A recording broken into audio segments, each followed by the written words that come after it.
विकास और अर्जुन बचपन के अच्छे दोस्त थे। दोनों एक ही गांव में पले बढ़े, लेकिन उनकी आर्थिक स्थिति अलग थी। विकास एक अमीर जमींदार का बेटा था, जबकि अर्जुन एक गरीब किसान का।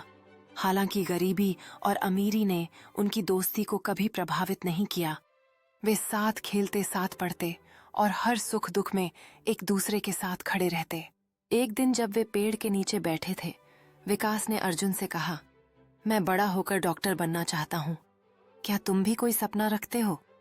अर्जुन ने मुस्कुराते हुए उत्तर दिया, मेरा सपना है कि मेरे माता पिता को कभी भी मेहनत न करनी पड़े। समय बीतता गया। पढ़ाई खत्म होने के बाद विकास अपने पिता के व्यापार में लग गया और शहर जाकर बड़ा बिजनेसमैन बन गया। दूसरी ओर अर्जुन को गांव में ही संघर्ष करना पड़ा।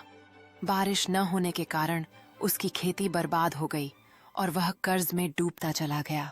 एक दिन हिम्मत जुटाकर अर्जुन शहर गया और विकास से मिलने उसके ऑफिस पहुंचा।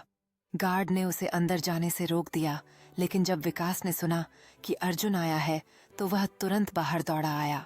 विकास ने अर्जुन को देखकर तुरंत पहचान लिया और उनके बीच पुरानी दोस्ती का एक पल फिर से जीवित हो गया। इस मुलाकात ने अर्जुन को हिम्मत दी और उसने अपनी समस्याएं साझा कीं। विकास ने अपने दोस्त की स्थिति को समझा और उसे मदद का वादा किया।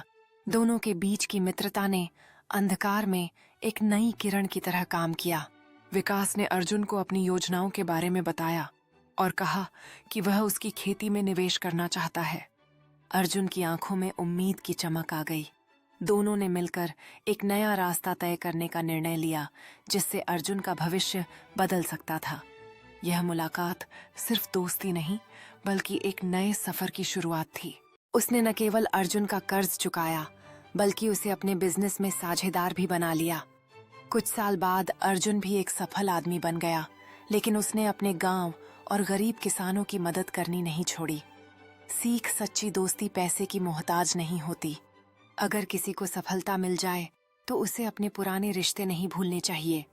असली अमीरी सिर्फ पैसे से नहीं, बल्कि इंसानियत और दरियादिली से होती है।